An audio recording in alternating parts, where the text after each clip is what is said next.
9. The Savior Returns. Written by Celestial Rainstorm. Narrated by AJ the Elementalgod. Chapter 28. Farewell to the Fallen Savior. No more than a few hours later, Seven sat at Nine's bedside. She was holding the talisman on her knee with one hand. With another, she was gently stroking his cheek and running her fingers along his brow. The deathly cold of his body made her hands tremble, yet she never could turn or look away from him. She could only sit there, gazing into his kind, peaceful face. He almost looked like he was sleeping, and Seven wished that he was. He would be able to wake up and be just the way he was. Seven still trying to absorb the devastating shock of his death. Someone so powerfully alive could not just disappear, and yet he was silenced, giving his life for his family. His presence had been so sincere, so strong, and that sometimes they felt like he was still there. Only an instant later, they would realize he never would be again. He was never coming back. The young woman sighed softly, placing her hand on his cheek and stroking gently with her thumb. She had accepted him as part of her life, a constant presence that never wavered. She'd come so used to having him by her side. The man whose kindness and warmth he emanated drew her to him like a light in darkness. But this light had been extinguished. The days would continue to pass without his laughter, his clever quips, his learning how to live the life he deserved. Seven trembled as she thought how she would never hear his voice again, never hear him laugh again. He would never hold her hand, hug her, tell her that he was there. The pain of it all had encased her heart, the grief heavy like lead. He'd open her eyes to know how wonderful life could be if she had hope that he'd given to her and helped her discover. Despite the short time he'd been alive, now she'd had to hold on tight to that hope as the days would turn over into years. Perhaps the passage of time would dull the pain. But right now, Seven didn't want to imagine her future without him. The only thing she could think of now was how to release his soul. They would give him a grand funeral, fit for a fallen soldier. She would say goodbye and do exactly what Nine asked her to do. She would be strong and hold the light for the clan. She would protect the future when he couldn't. She would carry on her mission, his mission. There was a sound of soft footsteps behind her. Seven turned away from Nine to see Five walking towards her. He came to her without a word and stood beside her, looking into her face. She could easily read the grief on his features, and she couldn't stand it. Placing the talisman beside Nine, she got to her feet and turned away from him, bowing her head. Seven, Five said softly, walking towards her. He reached out with a hesitant hand and gave her shoulders a squeeze. She turned around and wrapped her arms around him tightly, sighing into his shoulder. He rubbed her back comfortingly. Though she was devastated, she was very glad to see she had Five. She loved him. She loved the shy, one-eyed stitch punk as if an older brother. He'd always been there for her, and Seven had always needed him, especially now. There was a terrible hollow within her where Nine had been and where he had vanished. She couldn't stand to be alone with his great silent space in her heart. She needed Five with her because she knew that he shared the same hollow within his heart. Perhaps he needed her too. 7. I'm sorry. I'm so sorry, he said softly, rocking her slowly. In good time, 5 would tell her how 9 truly felt about her, but now wasn't the time for it. She would feel absolutely terrible in knowing that she didn't tell 9 she returned his feelings before he died. So they would remain strong for each other. 5 would not rebuke 7 for finally breaking. They would share their grief and help each other survive. The two withdrew from one another, and 5 glanced at the talisman lying on the chair. Then over at 9's lifeless body, a sudden hopeful euphoria became of him. Wait, he said softly. Maybe we can bring him. Maybe he can come back, he exclaimed, hope emanated in his deep voice. You know, like how I came back. Maybe he continued hopefully, nearly desperately, but 7 shook her head, slowly cutting off his frantic words. She knew the truth. 5, he can't come back. You know that. He was dying, even before that monster got to him. He's gone, she said softly, keeping her eyes on the ground. 5 sighed, sadly above her, knowing that she was right. He felt terrible for upsetting her even more. I'm sorry. I know he can't. I just... 5 said softly, his sentence trailing off, his wounded heart compressing tightly. He bit his lower lip and closed his eyes. 7 picked the silence back up again. I know you loved him. I know you loved him. I know you miss him, she said, finally looking up at 5, her lower lip trembling as she murmured, I miss him. 5 shuffled his feet, thinking for a moment before he put a reassuring hand on 7's shoulder, squeezing gently. When I was trapped in the world between, he used to talk to me all the time. I don't think he knew, but every time he spoke to me, I could hear him.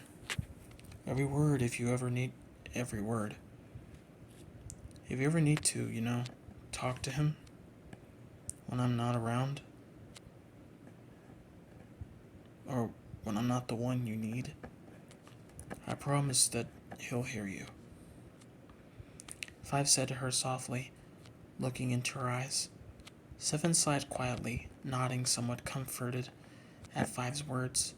9 would still be with her, just as he promised.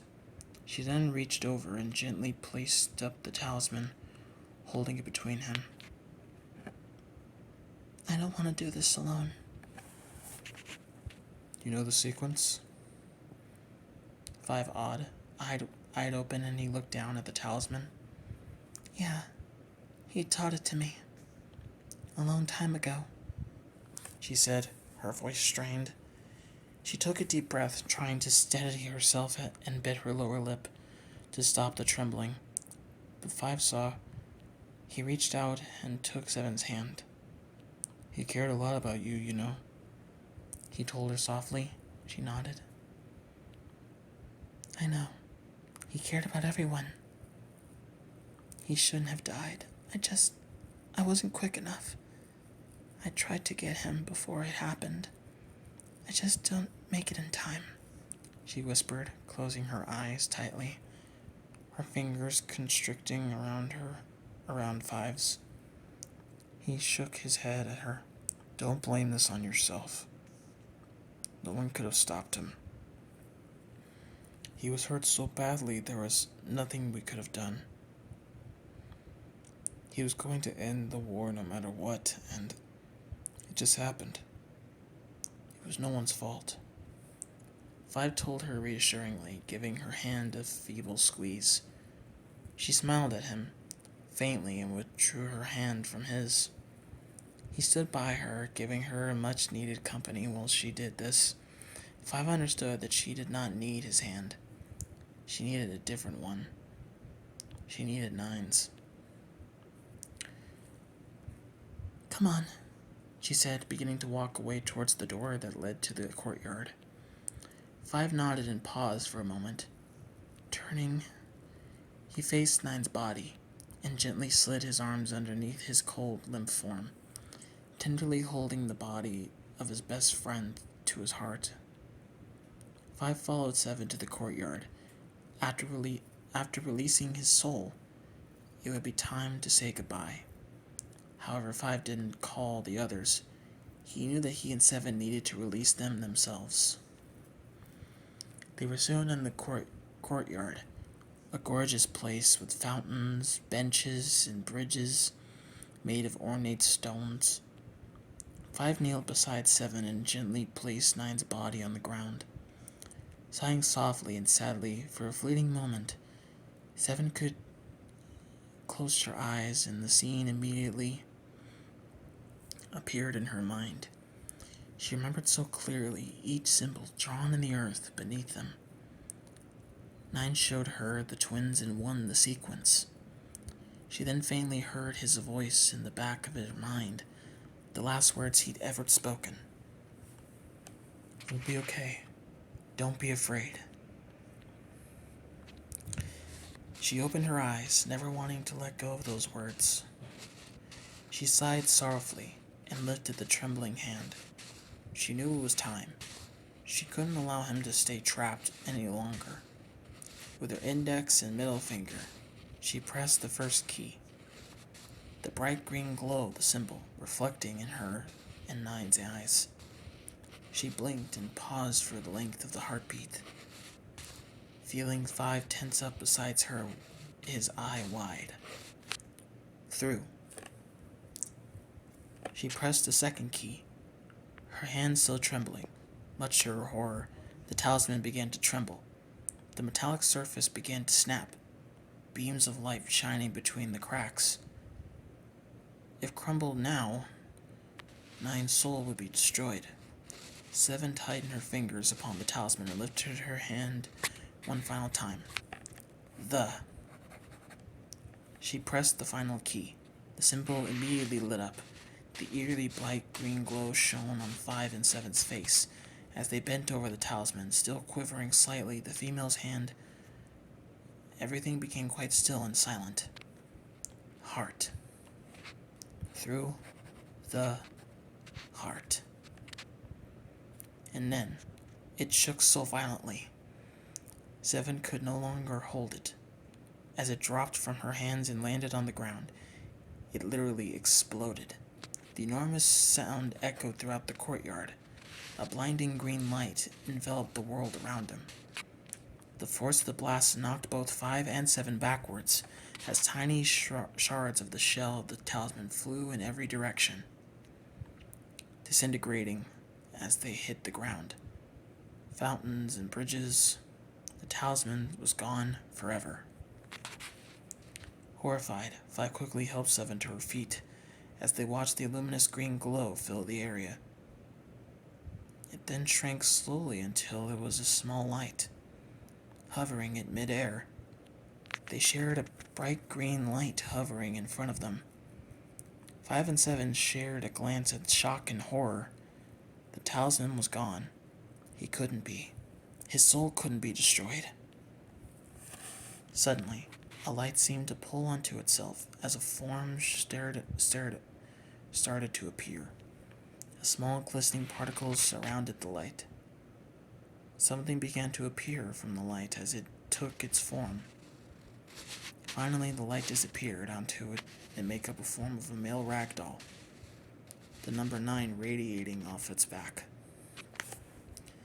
7 couldn't help but gasp in awe and shock as she and 5 edged closer together, watching the green, bright spirit straighten. The glow from his body illuminated the area around them. He seemed to hover about a centimeter from the ground. His arms spread wide as if an angel prepared to take flight. 9. 7 breathed, saying his name ever so softly, her eyes wide in bewilderment, not fright. She had freed him. His soul was bright and luminous. A soft glow surrounded him. He then seemed to slump over, as if exhausted. His feet touched the ground. He stood for a moment until the female stitch punk spoke. He turned and opened his eyes. They immediately fell upon 5 and 7. His expression was quiet, a bit passive, but then, as he looked upon his two best friends, 5's face broke into a wide relief smile. He became a man that 7 had known and still loved. 5's hands held tightly to her shoulders, but slid off meekly as 7 took a hesitant step towards 9. She walked back towards her. 5 remained rooted to the spot, and wide-eyed in shock. 7 approached 9 in silence, almost unconsciously lifting her hand. He was still smiling down at her, compassionate and loving, but he didn't make a single sound. 7 gazed at 9, freezing suddenly in her tracks. She kept her hand extended, but didn't move any closer to him, not knowing what would happen. 9 then extended his own hand, rolling it out to her. 7 hesitated for only a length of a heartbeat, then rested her hand inside his own. 9 closed his fingers around her, holding her hand as he always did before. 7 looked down at her hands, then back up at 9. An ice-cold, unpleasant sensation slipped up her arm, but she didn't move away from him. She stayed. "Oh, 9," she whispered, looking into his eyes. He looked the very same from when he was alive. The same lanky arms, the same long face, the same soft eyes, his number radiating off his back serenely, and he smiled widely down at her, revealed that she was right. The smile, however, was sad. 7 stared into his eyes, feeling a mixture of both relief and sadness. "I'm so sorry," 7 whispered, her eyes breathing trembly. She closed her eyes and bent her head, feeling an intense knife of emotion slicing through her. The grief was indescribable. She kept 9's hand secured tightly in her own, knowing that as soon as she let go, he would finally leave her. So this is what it felt like to truly say goodbye. "9?" 5 asked softly from behind her, and she nearly jumped, realizing that she had forgotten about her older stitch punk. His voice was strained, and as she turned, she saw that his eye was wide and his lower lip was trembling. 9 released 7's hand as she stepped away. 5 approached the spirit now. They stood before each other, and 9 gave him a wide smile. 5 managed to smile back at him, his lips quivering. Then he suddenly buried his face in his hands, crying. His entire body shook with each strangled sob. 9 blinked and walked to 5, peering onto his face worryingly, but still silently. "I'm sorry. I'm sorry, 9. You didn't deserve to die like this." 5 tried to say between each sob, but he just couldn't find the right words. There were none. As 5 stood, his head bowed, 9 walked forward and wrapped his arms around him in understanding, knowing he needed not words. "9, please forgive me. I should have found someplace safe and healed you. Then you would have Oh, 9, I'm sorry. I'm so sorry," 5 said. Another harsh sob ripped through his throat. He turned and hugged back, holding him tightly. The unpleasant icy cold engulfed 5, but he didn't care. 9 withdrew from 5 and took his shoulders firmly. He stared at 5's eye, his expression unfathomable. He shook his head, and the older Stitch Punk easily got the message. It wasn't your fault.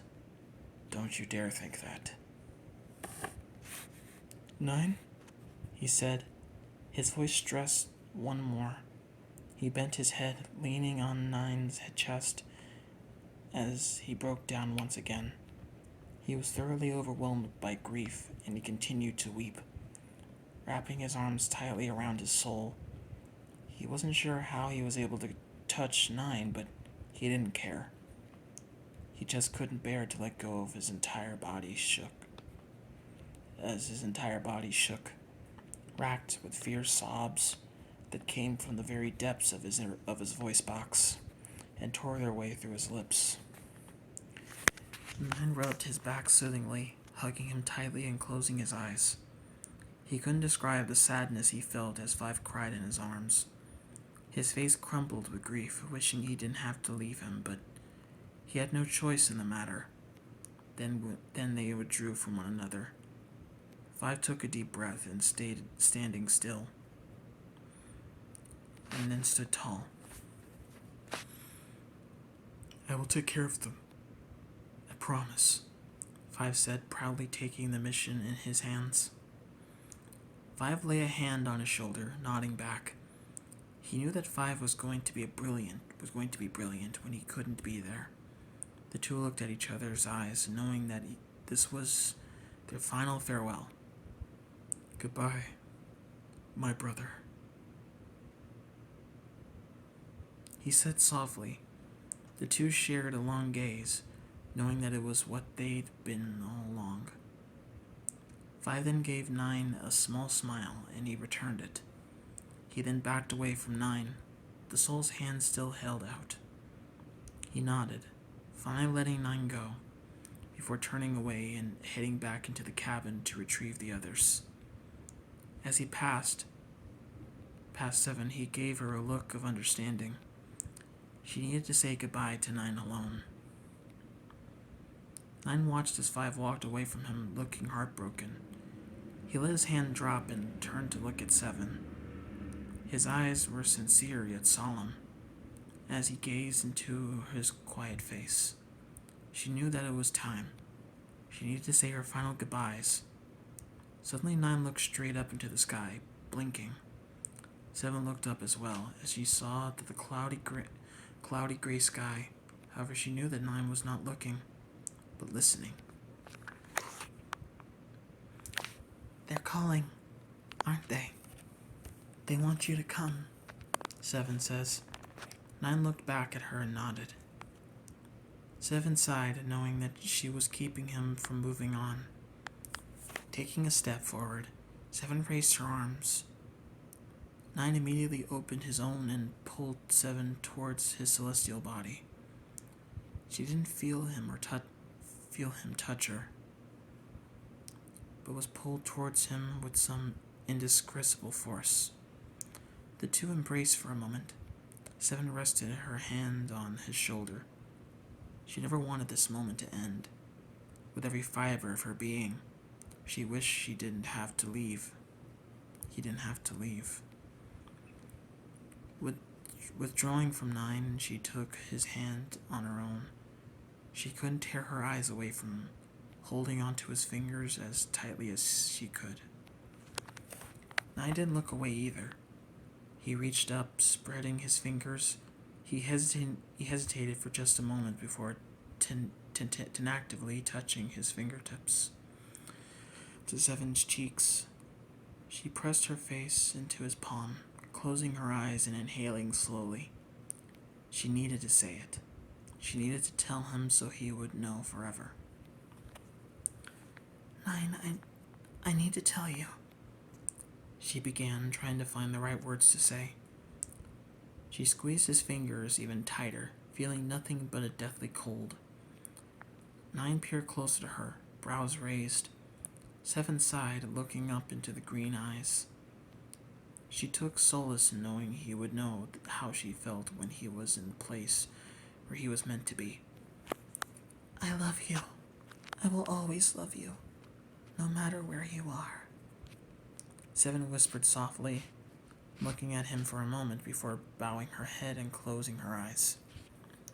9 blinked in shock, staring at her. He was completely stunned at the words, trying to comprehend what 7 had just said. For a moment, he couldn't understand what she had told him. He would never be able to ask her to tell her how he felt, to tell her that she knew it, she was his everything. Bowing his head in grief, he rested his forehead against 7's. Oh, what he would give. He would do anything to tell her that he loved her with his very soul, to come back to life and live with the family he had had. Suddenly, the voices that whispered to him from the next world beyond, slight murmurs that didn't have any distinction, all quinted as one voice spoke above the rest. 9 recognized this voice, but could not remember from where. There's much in a wish, a hope in a hope. All you need to do is tell me your decision. The voice said warmly. 9 opened his eyes in surprise, looking over 7's shoulder as he pulled her closer. As he looked into the clearing before him, a small figure materialized before his eyes. The mist swirling to forms a shape that was similar to his, but thinner, curved sharper, but still blurred and indistinct. He couldn't quite make out the figure's face, but it seemed rather familiar. 9 simply couldn't believe what he was hearing. He quietly questioned if he actually had a choice, looking astonished. Oh yes, you may move on if you wish. You lived with me and the others, but you'll be free of pain and strife. But you may choose to reunite with your form on Earth. You will face the hardships of life, the pain you fought so hard against. But you will live with those you called your family. It's your decision, 9. The figure before him spoke softly. 9 felt a wide smile stretch across his face. He immediately made his decision and thanked the voice, grateful and relieved. The figure before him seemed to smile and dissolve into a mist surrounding them, disappearing. In the world of reality, all of this had occurred without a single second passing. 9 blinked, still staring at the space where the figure spoke to him. Now the voice no longer whispered to him. They had fallen silent. The gentle pull in the middle of his crest, the pull that urged him to let go of the physical world, had ceased completely. Instead, all of that was replaced with deep relief and anticipation. 9 blinked, then realized that what had just occurred. 7 was still in his arms, face hidden in his incorporeal shoulders. She had no idea that the exchange had happened behind her. Though he could not feel it physically, 9 relaxed and held 7 even tighter, wanting to sigh in relief. This would not be the last time he would hold this wonderful warrior to his heart. She didn't know, and he could not tell her, but he could certainly show her. I love you, she repeated softly. Now you know. Just remember, she said. He nodded once, holding her closely one last time. Even though he knew it was not the same, he loved her right back, and he could be happy with just that. She held him back, and as she felt him withdraw, she took his hand and squeezed in desperate attempt to keep him with her for a few moments longer. He gently removed her hands out of her grasp, and folded her own over her chest. 9 gave one final smile to 7, her favorite warm, crooked smile, and then turned away. Walking towards his body, lying on the ground, the familiar smoke-like celestial emission radiated from him, and he looked into the clouds. 7 sighed as she let him go.